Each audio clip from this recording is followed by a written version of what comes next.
کہتے ہیں یار بندہ تو بخاری کی بات کر رہا ہے، بندہ تو ترمذی کی بات کر رہا ہے، بندہ تو مسلم سے حوالے دے رہا ہے، بندہ تو قرآن پڑھ رہا ہے. اور میں کہ بندگان خدا، تجھے پتہ ہے اس زمانے کے اندر جب مصطفیٰ جان رحمت کا زمانہ تھا تو اس زمانے میں بھی لوگوں کا یہی حال تھا. وہ جب باہر جاتے تھے تو لوگوں کو دین پڑھ کے سناتے تھے، دین کی تبلیغ کرتے تھے، لوگوں کو دین کا لبادہ اوڑھ کے گمراہ کرتے تھے. اور جب مصطفیٰ کے بارے میں ان سے پوچھا جاتا تھا نا تو وہ 0/0 تھے. مرزا جیلمی نے کتنا لوگوں کو سمجھایا، لوگوں کو اپنی طرف متوجہ کیا.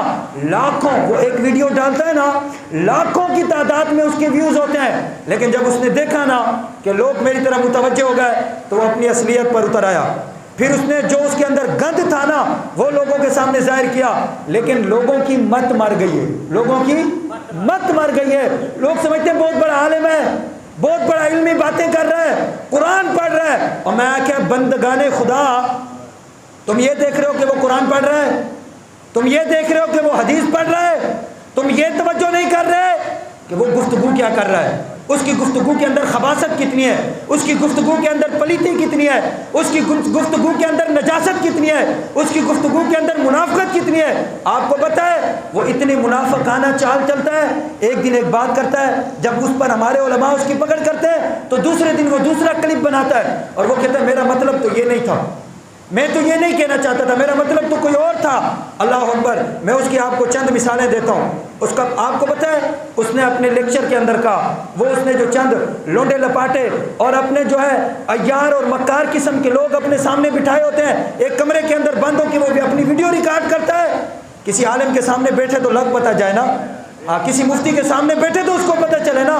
وہ بدبخت ایک کمرے کے اندر بیٹھ کے اب وہ لوگوں کو سمجھا رہا ہے اور لاکھوں کی تعداد میں لوگ اس کو دیکھتے ہیں اور پھر نیچے لوگ کمنٹ کرتے ہیں. لوگ کہتے ہیں ہم امام محمد علی مرزا زندہ باد. میں آ کے لکھ دی لعنت ہے تجھ پر اور تیرے امام پر، کمینے صفت انسان. تجھے پتہ ہے اس نے حضور کے بارے میں کیا کہا ہے؟ آپ کو پتہ ہے اس نے کیا کہا؟ اس نے کہا کہ نبی علیہ الصلوۃ والسلام جب دعوت دین دینے کے لیے جاتے تھے تو لوگ تو حضور کو یہ کہتے تھے یہ تو کل کا چھوکرا ہے، حضور کل کے چھوکرے. جواب دیں مجھے، کیوں آپ چپ کر کے بیٹھے؟ مجھے بتائیں حضور کے لیے یہ لفظ کہنا درست ہے؟ اونچا بولیں. آپ کی اور میری غیرت یہ گوارا کرتی ہے؟ آپ کو پتہ ہے قرآن کریم میں حضور علیہ الصلوۃ والسلام کو آپ جب صحابہ کو کوئی بات سمجھ نہ آتی نا تو صحابہ حضور علیہ الصلوۃ والسلام کی بارگاہ میں عرض کرتے راعنا یا رسول اللہ ہماری رعایت فرمائیں. تو جو کفار تھے نا منافق وہ اس لفظ کو بگاڑتے تھے تو اللہ تبارک و تعالیٰ نے قرآن نازل کیا، فرمایا یا ایھا الذین آمنوا لا تقولوا راعنا وقولوا انظرنا. فرمایا محبوب اپنے غلاموں سے کہہ دو کہ آج کے بعد آپ کو راعنا کہہ کے نہ پکاریں. کیوں؟ اس سے یہودی منافق اور غلیظ قسم کے لوگ غلط مطلب لیتے ہیں. یا رسول اللہ پھر کیا کہیں؟ تو رسول اللہ نے فرمایا میرا رب کہتا ہے آج کے بعد راعنا نہیں کہنا. جب بھی میری بات سمجھ نہ آئے یا مجھے اپنی طرف متوجہ کرنا ہو تو تم نے کہنا ہے انظرنا، یا رسول اللہ ہم پر نگاہ رحمت فرمائے. دنیا اس کو سنتی ہے دھر پھٹے منہ تیرا، کمینے صفت لوگو، تم محمد علی مرزا کی گیت گاتے ہو، محمد علی مرزا کی باتیں کرتے ہو. آپ کو پتہ ہے وہ ایسا بدبخت انسان ہے جو یہ کہتا ہے کہ صحابی ہونا کوئی شرف تھوڑی ہے، صحابی ہونا کوئی بڑی بات تھوڑی ہے. آپ کو مجھے بتائیں سارے دنیا جہان کے غوث قطب ابدال حضور غوث الثقلین جیسے کروڑوں مل جائے ایک صحابی کے برابر ہو سکتے ہیں؟ جواب کیوں نہیں دیتے؟ اونچا بولو نا. ایک صحابی کے برابر ہو سکتے ہیں؟ اور خدا بندگان خدا صحابی کلمہ پڑھنے کے بعد حضور کو دیکھنے سے صحابی بنتا ہے، فقط عبادات سے ریاضات سے صحابی نہیں بنتا.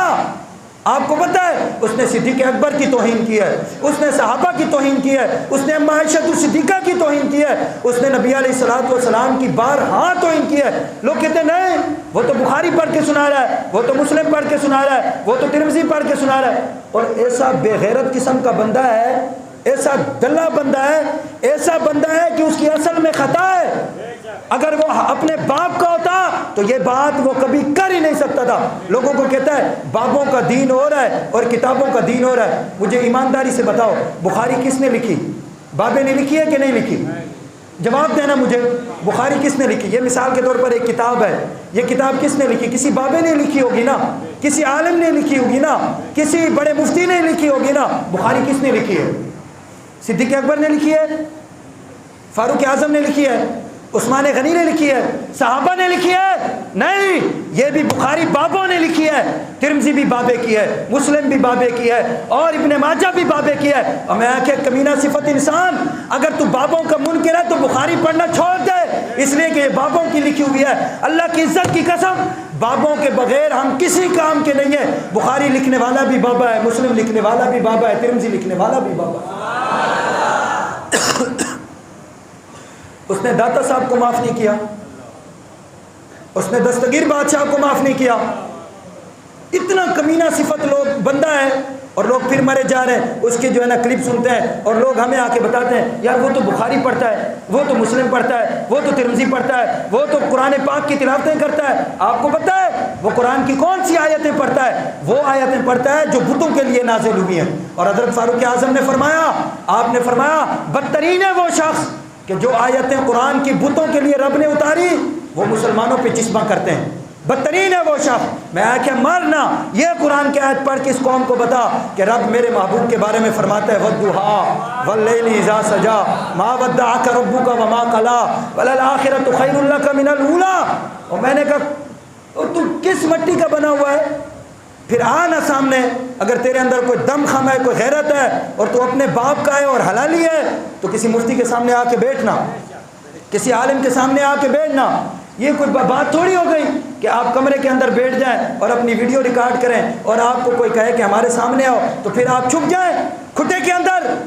دین یہ نہیں ہے، آپ کو پتہ ہونا چاہیے۔ دین یہ ہے کہ آپ ڈنکے کی چوٹ پہ بات کریں اگر آپ حق پر ہیں، اور اگر آپ حق پر نہیں ہیں تو پھر بندہ ایسے ہی کرتا ہے۔ خیر، جو بات میں کرنے لگا تھا، اسی طریقے سے اس نے کہا، کیا کہا ہے؟ اس نے کہا کہ آج کے دور میں اگر کوئی کسی صحابی کو کافر کہہ دے نا تو اس سے کوئی فرق نہیں پڑتا۔ آپ جا کے اس کا یوٹیوب پہ کلپ دیکھیں۔ پھر آج میں مجبوراً، واللہ العظیم ورنہ میں نے کبھی بھی اس کا کلپ نہیں سنا، مجبوراً آپ کو بتانے کے لیے مجھے چند اس کی کلپ کاٹ کاٹ کے سننے پڑے۔ وہ کہہ رہا ہے میرا تو یہ مطلب بھی نہیں تھا۔ تو تیرا کیا مطلب تھا؟ مطلب یہ ہے کہ پہلے تو کسی کی ماں بہن کو گالی دے اور پھر تو یہ کہے کہ میرا یہ مطلب نہیں تھا۔ پہلے تو کسی کو برا بھلا کہ اور پھر کہ میرا یہ مطلب نہیں تھا۔ ذلیل انسان، ہم تیرے سے مطلب پوچھتے رہیں گے؟ شریعت مطلب کو نہیں دیکھتی، شریعت ظاہر کو دیکھتی ہے۔ جو آپ نے ظاہراً کہا ہے شریعت کا حکم اسی پہ لگے گا۔ اس نے کہا کہ اگر کوئی آج اپنے علم کے زور پر کسی کو کافر کہہ دے، صحابی کو کافر کہہ دے، تو اس سے کوئی فرق نہیں پڑتا۔ آپ مجھے بتائیں صدیق اکبر کی صحابیت قرآن سے ثابت ہے کہ نہیں ہے؟ آخر تک جواب دیں۔ اگر کوئی صدیق اکبر کو برا بھلا کہے وہ مسلمان رہ سکتا ہے؟ اس کے نزدیک تو مسلمان ہے، اس کے نزدیک تو کوئی فرق ہی نہیں پڑتا، اس کے نزدیک تو صحابی کو کافر کہنے سے کوئی فرق نہیں پڑتا۔ آپ کو پتہ ہے وہ کتنا بدبخت انسان ہے؟ کہہ رہا ہے کہ جو بندہ قرآن پاک موبائل سے دیکھ کے پڑھتا ہے نا تو صحابہ سے زیادہ اس کو ثواب ملے گا۔ کیوں؟ صحابہ کے زمانے میں تو قرآن کتابی شکل میں تھا ہی نہیں۔ اس نے کہا کہ اس کو 2 اجر ملیں گے، ایک دیکھ کے پڑھنے کا اور ایک قرآن کو جو ہے پڑھنے کا اور ایک دیکھ کے پڑھنے کا۔ میں کیا تجھے پتہ ہی نہیں ہے ذلیل انسان؟ دیکھیں نا، جس کے اندر منافقت، نجاست، غلاظت اور بغض صحابہ اور بغض اہل بیت اور بغض سیدنا امیر معاویہ اور بغض نبی بھرا ہوا ہو، پھر اس کو یہ باتیں سمجھ میں نہیں آتی۔ اللہ اس کے ذہن کو مفلوج کر دیتا ہے، اللہ اس کے ذہن کو مفلوج کر دیتا ہے۔ وہ پاگل کتے کی طرح بھونکتا ہی رہتا ہے، بس جو اس کے دل میں آتا ہے وہ بھونکتا رہتا ہے، بھونکتا رہتا ہے، بھونکتا رہتا ہے۔ خیر، جو بات میں آپ کو کرنے لگا تھا، نبی علیہ الصلوۃ والسلام نے فرمایا میرا ایک صحابی ایک جو برابر، مٹھی برابر جو خرچ کرے، اور اس کے مقابلے میں اگر کوئی بندہ اود پہاڑ جتنا بھی سونا خرچ کرے تو فرمایا میرے صحابی کا مقابلہ کر سکتے نہیں۔ تو آپ مجھے بتائیں اس کا یہ مطلب ہوا آج میں قرآن پڑھنے والا بن گیا تو اس کا مطلب یہ ہوا کہ میں اجر میں صدیق اکبر سے بڑھ گیا، کیونکہ میری یہ کرامت ہے کہ میں دیکھ کے قرآن پڑھ رہا ہوں۔ فاروق اعظم سے میرا اجر زیادہ ہو گیا۔ آپ کیا کہتے ہیں، یہ صحیح ہے یا غلط ہے؟ آدھے بول رہے ہیں، مجھے شک ہو رہا ہے آپ پر، غلط ہے یا صحیح ہے؟ ابھی بھی لوگ اس کو سنتے ہیں۔ اور میں کہ باقی جہان میں سارے مولوی مر گئے، تمہیں وہ ایک انجینئر پلمبر ہی ملا ہے۔ انجینئر کا کام ہوتا ہے اپنی انجینئرنگ کرنا، موچی کا کام ہوتا ہے اپنے جوتے سیٹ کرنا، درزی کا کام ہوتا ہے کپڑے سلائی کرنا، سمجھ گیا نا میری بات؟ مستری کا کام ہے گھر بنانا. اسی طریقے سے جس کا جو شعبہ ہے اس کا وہی کام ہے. جس کا کام دین کا کام، اس کا کام نہیں ہے دین کی بات کرنا، کہ جس کا یہ شعبہ ہی نہیں ہے. آپ خدا کی عزت کی قسم کھا کے میں آپ کو کہتا ہوں، آپ اس کا قرآن سنیں نا، آپ اپنے سر پکڑ کے بیٹھ جائیں. اتنا غلط قرآن پڑھتا ہے کہ آپ کی سوچ، عربی کا اس کو ایک لفظ نہیں آتا. لوگ مرے جا رہے ہیں کہ یار یہ تو بڑی باتیں کرتا ہے، یار یہ تو. ابھی واللہ العظیم میں نے ایسے لوگوں کو گمراہ ہوتے دیکھا ہے جو اس طرح نماز پڑھتے تھے، اس بدبخت کو دیکھا تو ادھر ہاتھ رکھنا شروع کر دیا. کسی نے کیا کرنا شروع کر دیا، کسی نے کیا. دین کا یہی معیار رہ گیا ہے. ہمارے نزدیک دین کا معیار کوئی مرزا جیلوی نہیں ہے. ہمارے نزدیک دین کا معیار محمد عربی کی ذات ہے. جو مرزا جیلوی کو سنتے ہیں نا، وہ اپنے ایمان کی خیر مند ہے. اور آپ کو پتہ ہونا چاہیے، اب جو میں اصل بات بتانا چاہتا ہوں وہ یہ ہے کہ جو پہلے نبوت کا دعویٰ کر گیا نا، وہ بھی مرزا تھا. وہ کون تھا؟ وہ بھی اتنا ہی چرب زبان تھا. وہ بھی لوگوں کو ایسے گمراہ کرتا تھا، وہ بھی لوگوں سے ایسی باتیں کرتا تھا، وہ بھی لوگوں کو ایسے اپنی طرف مائل کرتا تھا. آپ کو پتہ ہے اس نے ایسی ایسی تعویلیں کی ہیں آپ کا عقل دنگ ہو جائے. حضرت عیسیٰ علیہ السلام کے بارے میں، حضور علیہ السلام کے بارے میں اس نے ایسی ایسی تعویلات پیش کی ہیں، عام بندہ پڑھے تو بندہ گمراہ ہو جائے. کیوں؟ اس کا عقل چلتا تھا، دماغ چلتا تھا. اس کے سامنے جو ہے وہ انگریزوں کا پیسہ تھا، دولت تھی، پیسہ تھا، شہرت تھی. اس لیے خدا کا واسطہ ہے اپنے آپ کو بچاؤ. قسم با خدا سب کچھ یہی رہ جانا ہے، حضور کی محبت ہی کام آنی ہے. آپ اپنی زندگی کا یہ معیار بنائیں کہ یار میں اپنی مثال دیتا ہوں، میں کسی کی مثال نہیں دیتا. میں بالفرض مجھے بخاری بھی ساری یاد ہو جائے، مجھے مسلم بھی ساری یاد ہو جائے، میں ترمذی بھی زبانی یاد کر لوں، ابن ماجہ کا بھی حافظ بن جاؤں، ساری حدیث کی کتابیں یاد کر لوں، اور میں ممبر پہ بیٹھ کے پھر حضور کو بھونکنے لگ جاؤں، تو آپ میرے علم کا اچار ڈالو گے. آپ دنیا کو یہ بتاؤ گے کہ یار اس کو مسلم یاد ہے، اس کو بخاری یاد ہے، اس کو ترمذی کا وہ حافظ ہے، وہ ابن ماجہ کا حافظ ہے. آپ میرے علم کا اچار ڈالو گے؟ ایسا علم نہیں چاہیے. آؤ، کیا کسی شاعر نے کہا تھا؟ انہوں نے کہا تھا کہ قدر نبیدہ ایک ہی جانن دنیا دار کمینے، اور قدر نبیدہ جانن والے سو گئے وچ مدینے.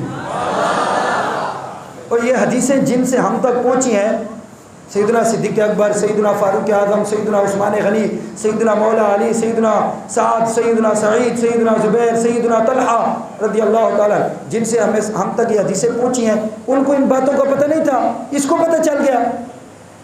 اس لیے اپنے ایمان کو بچاؤ، اپنے آپ کو بچاؤ ایسے فتنہ باز لوگوں سے، ایسے مردود لوگوں سے، ایسے بدبخت قسم کے لوگوں سے اپنے آپ کو بچاؤ. اگر آج آپ نے اپنے ایمان کی حفاظت نہ کی تو پھر آپ دنیا اور آخرت میں ذلیل و رسوا ہو جائیں گے. اس لیے کہ آپ کان بند کر لیں، بس بات اس کی سنیں جو تمہیں رسول اللہ کی طرف لے کر جائے، جو تمہیں حضور کی محبت کا درس دے، جو تمہیں حضور کا ادب بتائے، جو تمہیں صحابہ کا ادب بتائے، جو تمہیں اہل بیت کا ادب بتائے، جو تمہیں اللہ کے ولیوں کا ادب بتائے. یہ ہر وقت بابوں کو بھونکتا رہتا ہے، اس کو پتہ ہی نہیں ہے کہ ہمارے بابے بات کیا کر گئے. میں کہتا ہوں مرزا جیلوی کی ساری تقریریں ایک طرف، جب سے وہ بکواس کر رہا ہے نا، ٹھیک ہے نا جی، اور جب سے وہ بھونک رہا ہے، اور جتنے اس کی تحقیقیں ہیں، اور جتنا کچھ اس نے بیان کیا، اور اس کی سارے ویڈیوز، اور اس کی پوری زندگی کی یہ کمائی ایک طرف، اور داتا گنج بخش علی حجویری رحمۃ اللہ علیہ کا ایک جملہ ایک طرف، صرف آپ کا ایک جملہ ایک طرف.